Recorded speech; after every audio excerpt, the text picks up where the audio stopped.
राम रस बरसे, राम रस बरसे. Till the time I pause and start wondering, why should I take myself as a limited, lacking fellow and make my life a real hell over here? I need to stop that problem myself. So start working. One should not immediately leave the field of action. Just because you are inspired by some spiritual knowledge and experiences and whatnot, never leave your field of activity immediately. That is immature. Just because you want to eat some fruits from a tree, do not pluck the fruits immediately. The right time of plucking the fruits from a tree is when they are ripe. So also, you need to ripen in this world. At times, this field of activity, relationship and all the kind of social things may be like an oven. You are being baked in this oven. But do not leave. Realize this fact that, all these sorrows and pains and travails and all the kind of despair and despondency is not because of the world, it's because of the shattering of my expectations. I have expectations. I want something. Start wondering why you need to. Then you are not a real seeker also. A person who has already concluded some things about oneself in such a firm way that your conviction is being translated into desires, expectation and actions, that person is not available to learn. Learning is possible when all your conclusions have a question mark. We don't say that start believing what I am saying, but at least you need to question your convictions, baseless ones. Are you really a limited fellow? Question that. Inquire into that. I am not a jiva. When this question mark is there, then alone the self-knowledge, the journey of self-inquiry, then alone it will start at that time. So the objective of selfless karma, loving karma, nishkam karma, is to put a question mark on your limited identity. In case if you are so sure that real joy is only coming from outside, when you think that the world can give you happiness, then alone you are susceptible to be unhappy from the world.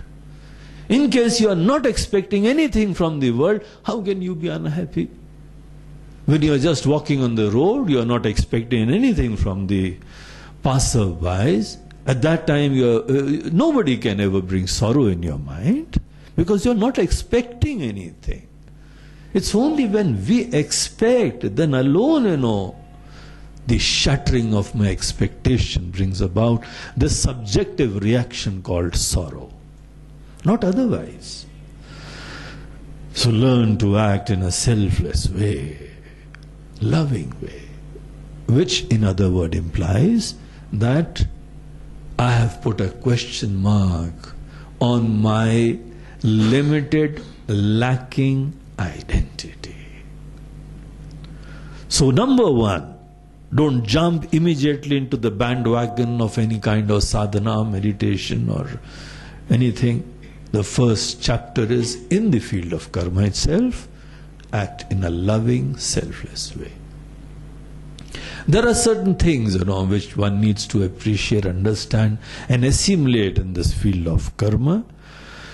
Number one, I need to enjoy my karma. Have a goal. It is not that the karma phala should not be appreciated. One cannot do a karma without having a goal in front. So you need to appreciate some phala, but don't get attached to that. The only thing which is prescribed is that don't get attached to any kind of possible results of life. That is not the be all and end all of my life. That is just, one of the achievements in life, and then again I've got to go ahead. That's not the ultimate goal in my life. So don't get attached to any kind of thing. Just be inspired to awake and know the truth of your life. That is the ultimate goal. A person who really appreciates that I want to know the truth about myself, about the world, will never get attached to any kind of karma phala. The truth is, when this Gita says that karma phala asakti should not be there, attachment to the fruits of action should not be there, then really speaking, what it says is that you need to be inspired by the infinite truth, not the flimsy, ephemeral, temporarily, results of life. So you certainly have a goal in your heart. You're inspired by awakening into the truth. And therefore, these small results in life, they are not what I am living for. They may be necessary for life, and they will anyway come to you. In case if you are devoted heart and soul in your activity, you'll get much more than what you even imagined. That is the beauty of loving, selfless actions.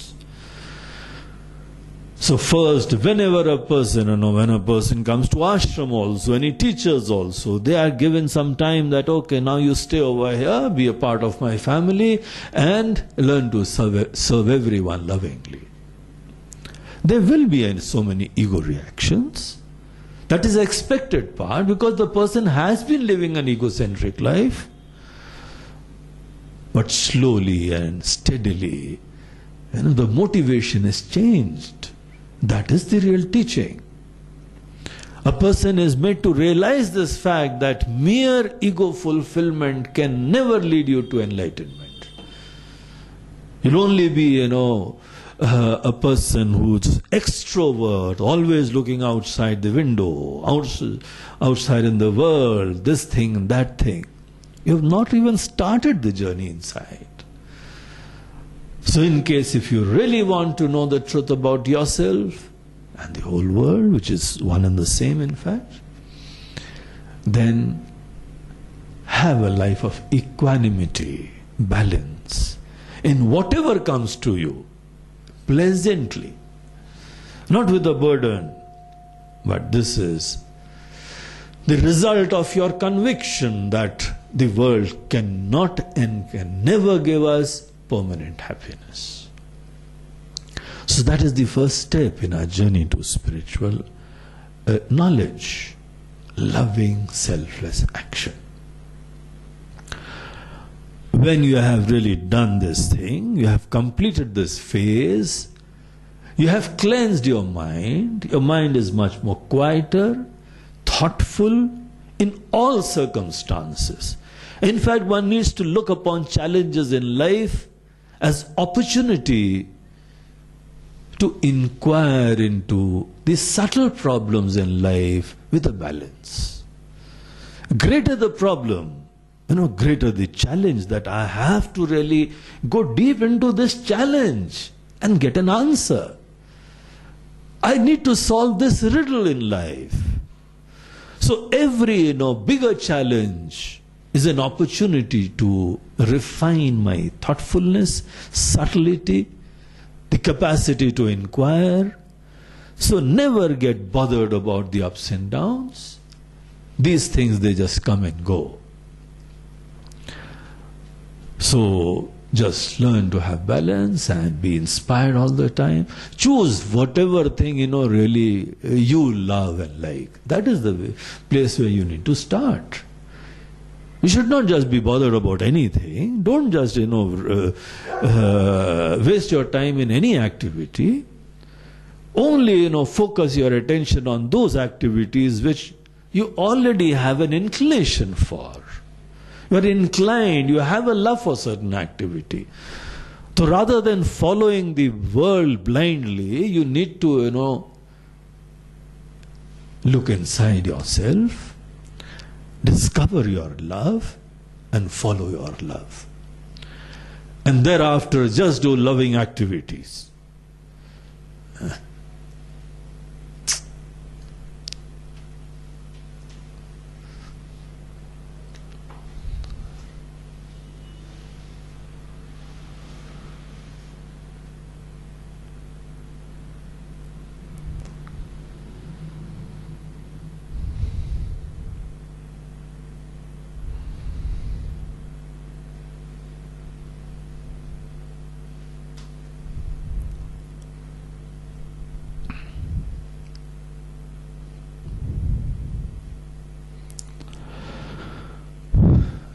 So we were saying this, that the first stage of spiritual life and unfoldment is that we need to learn to act selflessly, lovingly, in an inspired way.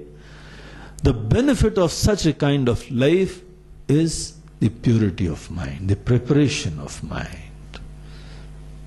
the invocation of intelligence in mind. Why is it that certain people, they look at life and keep on learning? And we are being taught so many things so many times and we are not learning. It's because, that our intelligence is not yet invoked.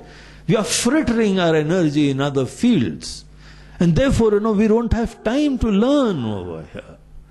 A person who is not yet disposed to learn, however big and profound a book, one starts reading, that's not an assurance that you are going to learn over here. So better you make your intellect, very refined, very beautiful. Do not go to a teacher in case if your mind is not yet ready. You should be ready for all kinds of ups and downs without any kind of reaction and problem. That is the mind which is required for this great journey. A person, in case they cannot, walk even a small hill, cannot be expected to undertake the journey to, reach Mount Everest. So learn to handle small things in life with a balance, with a pleasant mind, positive attitude. A person is buffeted by ups and downs so quickly, it's not the person who can undertake big journeys. So therefore, just forget about, going into all these things till the time your mind is not yet ready. So this is the first thing Bhagavan Sri Ram tells Lakshman, that the first phase of spiritual journey is the capacity to act lovingly, without being bothered about any challenges and ups and downs, no complaining, no botheration, no stresses in life, none of these things. Overcome these weaknesses of your life. Then alone dream of something, big. Once you attain this kind of mind, and you really start enjoying subtle things, you can see subtle things. There are so many subtle beauties of life. All these kind of subtle things, you start enjoying them all the time. You can keep on reveling in these things all the time. You have a pleasant personality, thoughtful personality, intelligent personality. All these small, joys, you just take in your strides. They're all kid stuff. I'm not for that. My life is not for petty joys. Not that I run away from anything, but I'm not elated in these kind of things. I don't jump and dance at these petty things, small things. Things which come and go, which are just so momentary. I'm really looking for something which is profound and permanent. Having got that mind, a person needs to go to a teacher and thereafter tune up yourself with the teacher. Take your own time to tune up to the teacher. And thereafter make yourself available. Whenever you go to a teacher, the teacher will take his own time. And when the teacher thinks, he is sure of the fact that now a beautiful state of Ram रस बरसे, राम रस बरसे।